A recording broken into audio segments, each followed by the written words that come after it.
ঠান্ডা ঠান্ডা রোগটা খুব কমন একটা রোগ। তো এই রোগ নিয়ে আজকে কথা বলবো। এখন শীতের সময়, এখন হাঁস মুরগি ঠান্ডা লাগবে, এটাই স্বাভাবিক। তো আমরা অবশ্যই সতর্ক থাকবো।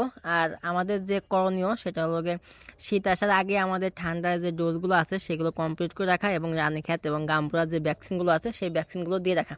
তো যেহেতু আমরা ভ্যাকসিনগুলো দিতে পারি নাই, তাহলে সেক্ষেত্রে আমাদের কী কী পদক্ষেপ আছে বা কী করলে আমাদের হাঁস মুরগিকে ঠান্ডা লাগবে না, সেই বিষয় নিয়ে আজকে কথা।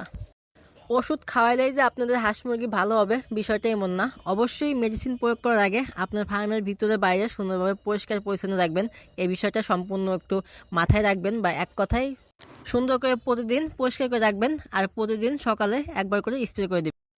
খাবারের পানি, এটা দিন 3 বার দেওয়ার চেষ্টা করবেন। আর দেওয়ার সময় প্রতিটা সময় সুন্দরভাবে ধুয়ে দিবেন, কারণ এখন শীতের সময় পানিটা ঠান্ডা হয়ে যায়। সেক্ষেত্রে প্রতিদিন 3 বার করে পানি চেঞ্জ করে দিবেন।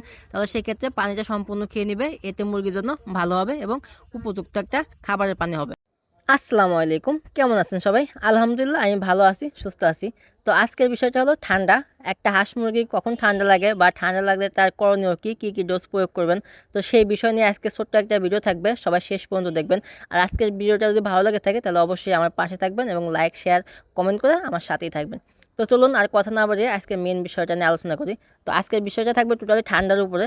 আজকে আমার ফার্মের 2টা মুরগি পর্যাপ্ত পরিমাণ ঠান্ডা লেগে যায়।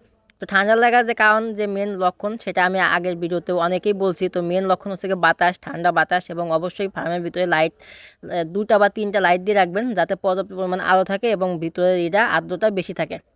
তো এখন আমার হাতে যে ওষুধটি দেখতে পাচ্ছেন, এই ওষুধটির নাম হচ্ছে গিয়ে ডক্সিকাপ। এই ওষুধটি মূলত অ্যান্টিবায়োটিক একটা ওষুধ। এই ওষুধটি মূলত মানুষের জন্য। তো মানুষের জন্য হলেও অনেকেই জানে না যে এই ওষুধটা মূলত পশু পাখির জন্য ভালো কাজ করে। তো আমি সর্বপ্রথম এই ওষুধগুলো আমার যে কবুতর ছিল সেই কবুতরের জন্য প্রয়োগ করেছিলাম। মাশাআল্লাহ, আলহামদুলিল্লাহ, 2 দিনের ভিতরে ভালো একটা রেজাল্ট পাইছিলাম। তো যেহেতু এটা অ্যান্টিবায়োটিক, তো এটা আমি কিভাবে খাওয়াচ্ছি বা কত ফোঁটা খাওয়াবো সেই বিষয় নিয়ে আজকে কথা বলবো। তো এটা মূলত আমি একটা ক্যাপসুল 10 মিলি, একটা শিশির ভিতরে 10 মিলি পানির ভিতরে এটা সুন্দরভাবে মিক্স করে নিয়েছি। তো সুন্দরভাবে মিশানোর পর তারপরে আমার যে মুরগিগুলো আছে, মানে বাচ্চা মুরগি যেগুলো একদম পুরোটাই ঠান্ডা লেগে গেছে। তো এই হচ্ছে কি আমার সেই মুরগির বাচ্চা। এই বাচ্চাটা পর্যাপ্ত পরিমাণ ঠান্ডা লেগে গেছে, এরকম ঠান্ডা লেগে গেছে যে এদের নিঃশ্বাস নিতে খুবই কষ্ট হচ্ছে। তো তার জন্য আর কি আমি এই ওষুধটা আমি আজকে বাজার থেকে নিয়ে আসছি। এই ওষুধের নাম তো আমি ফার্স্টেই বলছি, এটা হচ্ছে ডক্সিকাপ। এটা একটা অ্যান্টিবায়োটিক একটা ওষুধ। এই ওষুধটা খুবই কার্যকর এবং ভালো একটা রেজাল্ট পাওয়া যায়, সেই বিষয় নিয়েই আমি আজকে কথা বলবো। তো আমি মূলত এদেরকে আমি 10 ফোঁটা করে খাওয়াবো দিন 3 বার। দুদিন খাওয়ালে ইনশাল্লাহ ফুল সুস্থ হয়ে যাবে। তো আমি যদি একটু ভালো করে ক্যামেরার সামনে আপনাদেরকে দেখাই, তাহলে একটু দেখেন, লক্ষ্য করেন যে কতটা পরিমাণ ঠান্ডা লেগেছে। যে চোখ চোখ তো একদম বুঝে গেছে, এবং কি দেখেন ওই যে আমি নাক টিপ দিয়ে দেখেন নাকের ভিতরে ঠান্ডা, মানে ঠান্ডা যে এই কফগুলো আছে সেগুলো বেরোচ্ছে। তো আমি আসলে যেহেতু আমি একজন শৌখিন খামারি এবং আমি একজন পশুপ্রেমিক, তো সেক্ষেত্রে ওদের ঠান্ডা লাগলে আমি ঠিক থাকতে পারি না।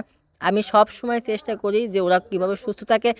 বাঁচানোর মালিক আল্লাহ, জাস্ট আমরা ওসিলা। তো আমার যতটুকু করার আমি ততটুকুই করব। বাঁচানোর মালিক আল্লাহ, আল্লাহ যদি একে হায়াত দান করে রাখে তাহলে অবশ্যই এটা বাঁচবে।